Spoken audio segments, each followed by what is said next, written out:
What we'll be covering today in this module is we'll be looking at correct breathing, which goes into quite a bit of detail. We'll be looking at the different levels of which karate training or martial arts training works. We'll also be looking at different ways to use your basic movements. Okay, so thank you very much for joining us.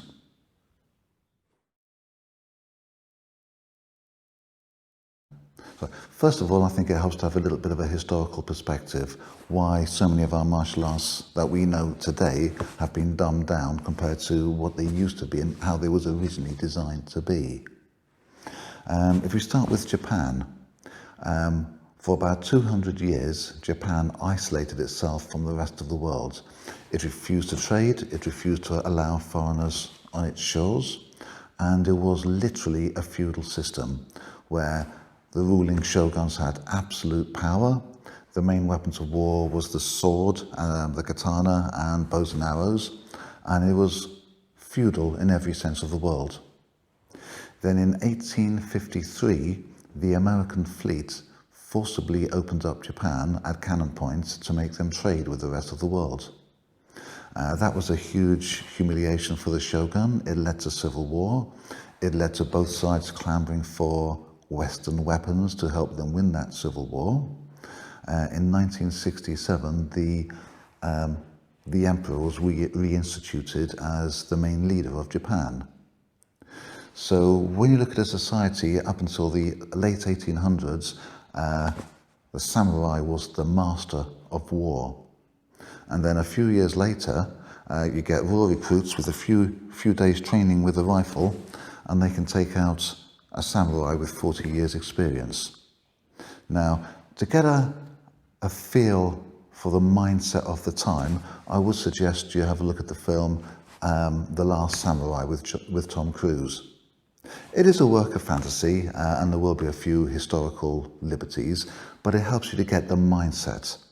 You've got the modernists who want Japan to join the rest of the world and be a leading part, and they're interested in going around invading their neighbours, Korea and China. And you've got the samurai holding on to the old ways. Now the modernists, they saw martial arts as being obsolete.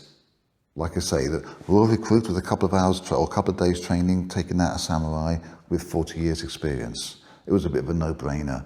To them, martial arts were obsolete except for mental development and for physical development, but not for combat, not for warfare, not for self-defense.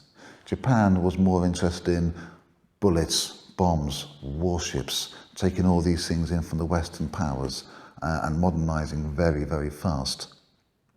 So if we look at jiu-jitsu, that fell into unpopularity. Kano come along and derived judo from jiu-jitsu to popularize it, change it into a sport to kind of make it more acceptable to the general public at that time. Funakoshi comes along in the 1920s, which is not very long after being literally a feudal society. So in the 1920s, Funakoshi is introducing karate from Okinawa to Japan against this backdrop of martial arts being obsolete. So again, he had to play the Japanese game, that it was for personal development, it was for physical development, and ignore a little bit that's the actual combat side of it, ignore some of the philosophies and some of the spiritual side that underlines karate as well in Funakoshi's own training as a young man. The Japanese, of course, occupied Korea for a long time, and the Korean martial arts were banned, so the Koreans had to learn karate, judo, jiu-jitsu, and they again got the same mindset as the Japanese, that it's this dumbed down mindset that it's physical, it's about physical development, mental development, forget the combat side of it. Later, after the Second World War, when the Americans were occupying Japan, again there was a situation, if the Japanese wanted to practice karate or other martial arts, they needed permission from the Americans, and the Americans did not want them practicing a martial art which they could go out and use on the American soldiers or military police. So So first of all the weapons side of karate was dropped, and they only emphasized the hand-to-hand side of it. So that's another element of karate that was lost. Then you move on a little bit further, Japan's independent country, and particularly after Funakoshi passes away, the Japanese become much more interested in competition, tournaments. So again, a lot of the martial aspect is even further lost. You've got this dumbed down martial arts, you've lost the weapon side of it, now you're looking at competition side of it more and more, and how to score a point in a competition rather than how to put someone to the deck in a self-defense situation. And again, the Koreans and Japanese had a very, very similar path there. Even if you look at Kung Fu, for a very long time, the Chinese had the attitude that Kung Fu was only for the Chinese people and they didn't want foreigners learning it. Bruce Lee, in his younger days, when he moved to America, he got in trouble with the Chinese community for teaching Americans. It didn't go down very well. He got challenged for doing it. There's a story, it's well known that Bruce Lee trains most of his Wing Chun with Ip Man. Allegedly, Ip Man would not teach Bruce Lee the full system because Bruce Lee was mixed race. Now, when you look at that kind of level of xenophobism, or whatever you want to call it, the Chinese, obviously, later on, they found out teaching it to Westerners was a good source of income. So they reneged on teaching Kung Fu to Westerners.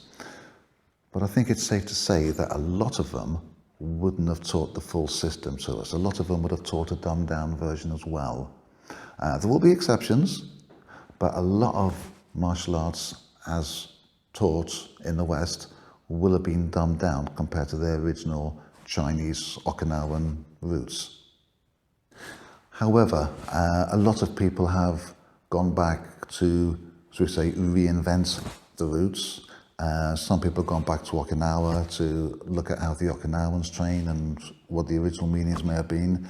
Some people have gone to China, since China has opened up a lot more with regards to martial arts.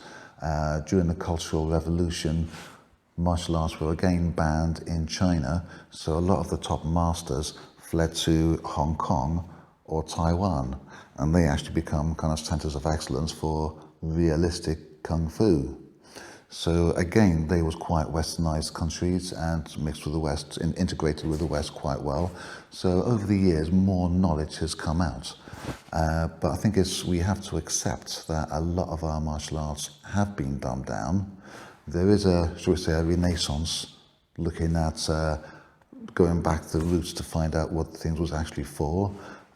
People who have had jobs working as bouncers in security fields or bodyguarding, that type of work, they've had the chance to use their martial arts for real, and they found what did work and what didn't work, and they've adjusted it accordingly. They've introduced reality-based martial arts and other things which enhance the way that traditionalists train. So there's a lot of good stuff coming out, and I hope in this course I can give a lot of that stuff to you.